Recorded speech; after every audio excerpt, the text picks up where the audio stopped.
বন্ধুরা আমরা আসলে মাধবকুণ্ডের একেবারে মূল ঝর্ণায় চলে আসছি। আমরা সরাসরি আমরা শ্রীমঙ্গল থেকে বড়লেখায় চলে আসছি। প্রায় 2 ঘন্টা সময় আমাদের প্রাইভেট কারে আসতে সময় লেগেছে। এখন আমরা আসলে মূল যে মাধবকুণ্ড ফটক থেকে ঢুকে প্রায় 20 মিনিট হেঁটে আমরা ঝর্ণার কাছে চলে আসছি। এটাই আসলে মূল আকর্ষণ।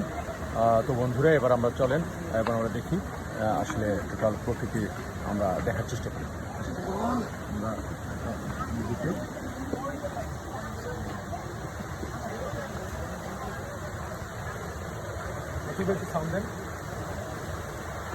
বলেন পুণ্যার্থীরা অনেকেই মাধবকুণ্ডে তাদের শ্রদ্ধা জ্ঞাপন করেছেন। এ পর্যায়ে সুমনদা অনেক পাথর, অনেক সুন্দর। আমরা আসলে পাথর দেখতেছি, দেখেন পাহাড়ের সেই উঁচু ঢল থেকে এই পাথরগুলি নেমে আসছে। আসলে প্রকৃতির কী সৌন্দর্য, কী না হতে পারে। পাহাড় সাথে বিশাল বনরাজি, সাথে সেই পাহাড়ের চূড়া থেকে অজর ধারায় পানি চলে আসছে। আসলে প্রকৃতির সৌন্দর্য আপনি নিজের চোখে না দেখলে আসলে বুঝতে পারবেন না আসলে প্রকৃতি কী করতে পারে, সৃষ্টিকর্তা কী সৌন্দর্য আমাদের জন্য দিয়ে রেখেছে এই পৃথিবীতে। চোখ জুড়ে যায়। আসলে এটা আসলে কোনো মানুষ দিয়ে তৈরি করা সম্ভব না, এত সুন্দর প্রকৃতি। এখন কীভাবে বৃষ্টি নামছে, ঝর্ণা নামছে, দেখেন কী গতিতে। আর পাথর একদম পাথরের উপর থেকে পড়ছে, বিশাল পাথরের খণ্ড থেকে ঝর্ণার পানি নেমে আসছে। কেউ কেউ গোসল স্নান করতেছে, গোসল করতেছে যার যে মতো করে। এই হচ্ছে সেই বড়লেখা উপজেলার মাধবকুণ্ড। এখানে একটি মহেশ্বরের মন্দিরও রয়েছে। আমরা সেই মন্দিরও পরিদর্শন করেছি। তো জানি না আসলে এই মহেশ্বরের যে সেই পরম মাধবের নাম অনুসারে মাধবকুণ্ড হয়েছে কিনা এটা আমরা জানি না, তবে কিছুটা মিল পাওয়া যায়। বা অনেক পুণ্যার্থীরা এখানে এসে বিভিন্ন ধরনের মানত করে, যার যে মতো করে করছে। সেই সুবাদে আমরাও একই ধরনের করলাম। সামনে আমাদের আরও সফর সঙ্গীরা সামনে গিয়েছে। মতিউর ভাই সাথে আমাদের সাথে আছে, মান্নান সাথে আছে আমাদের মেহেদি। আমরা একটু সামনে যাব। আমাকে ক্যামেরায় হেল্প করছেন মতিউর ভাই। আসলে ক্যামেরার আড়ালে যে তাকে দেখা যাচ্ছে না, আমরা তাকেও দেখাবো। সামনে আসেন।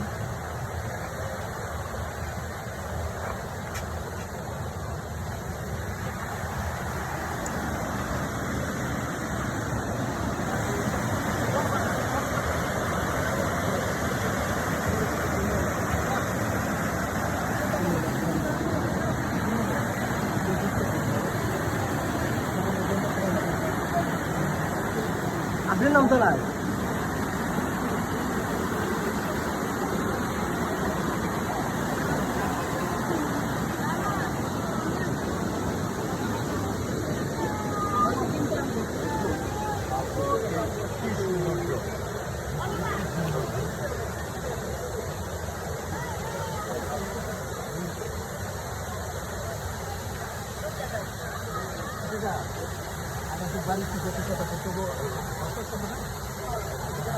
পানি আসছে দেখুন। এবার আসলে আমরা মূল ঝর্ণাটা এবার আসলে দেখতে পাচ্ছি কীভাবে কত উপর থেকে নেমে আসছে, কোথা থেকে এই জলের ধারায় পানি আসছে। আমরা কেমনি বুঝবো প্রকৃতির কি নিয়ম, প্রকৃতির খেলা। অজর ধারায় সবসময় এই পানি আসতেছে এবং সবাই দেখার চেষ্টা করছে বা দেখতে পাচ্ছি। দেখুন এই পাথরের উপরে আবার রয়েছে গাছ, বিভিন্ন বৃক্ষরাজি, টোটাল পাথরকে ঘিরে অনেক বৃক্ষ রয়েছে। এবং পাশে একটি ছোটো মন্দিরের মতো রয়েছে দেখা যাচ্ছে। এই আসলে মূল যে মাধবকুণ্ড সেটা আমরা এখানে দেখতে পাচ্ছি। এবার আমরা একটু মতিউর ভাইকে ক্যামেরায় নিয়ে আসছি। মতিউর ভাইকে ক্যামেরায় নিয়ে যাচ্ছি। মতিউর ভাই কাইন্ডলি একটু বলেন আপনার অনুভূতিটা কাইন্ডলি। সবাইকে শুভেচ্ছা জানাচ্ছি। আমার যদিও আমাদের অনেকেরই আসার ইচ্ছে ছিল না, কিন্তু আমরা সুমনদার পীড়াপিড়িতে এখানে আসছি। চমৎকার লাগছে। প্রকৃতিটাও আজকে মেঘাচ্ছন্ন, বেশ ঠান্ডা শীতল। অনেকক্ষণ আমরা হেঁটে ঘনমাক্ত অবস্থায় এসেছি, বেশ ভালো লাগছে। ধন্যবাদ মতিউর ভাই। এবার আমাদের সাথে যে মান্নান ভাই আছে, সে সুদূর বগুড়া থেকে এসেছে, মেহেদি বরিশাল থেকে। আমরা তাদেরকেও একটু ক্যামেরায় নিয়ে আসবো। দেখি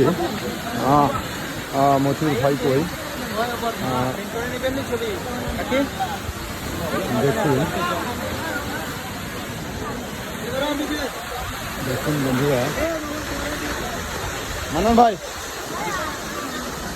ভাই এবার সুদূর বগুড়া থেকে আসছেন আমাদের সাথে মান্নান ভাই। আপনারা মান্নান ভাইকে দেখতে পারেন। মান্নান ভাই বলেন অনুভূতি। জায়গাটা তো অনেক সুন্দর, ওয়েদারটাও অনেক সুন্দর, দারুণ লাগছে। আশা করি আপনাকেও দারুণ লাগছে আর কি, আপনি উপভোগ করেন, সৌন্দর্যটা দারুণ। এবার হচ্ছে মেহেদি সুদূর বরিশাল থেকে আসছে, সে আসলে ক্যামেরায় একেবারে মগ্ন, যিনি আসতেই চায়। লাইভে অনুভূতি, অসাধারণ অনুভূতি। ঝর্ণা আমাদের দাদার জন্য এবং মান্নান ভাইয়ের জন্য সম্ভব হয়েছে। আমরা আসতে চাইনি প্রথম, সত্যি লাইভে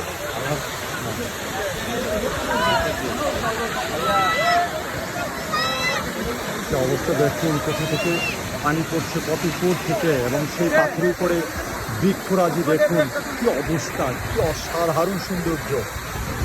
এটা আসলে বন্ধুরা না দেখলে বুঝতে পারবেন না বাংলার প্রকৃতি। সত্যি আপনারা চেষ্টা করবেন, ঘুরবেন, প্রকৃতিকে ভালোবাসুন এবং আরও বেশি বেশি করে প্রকৃতির মাঝে ঘুরে বেড়ান।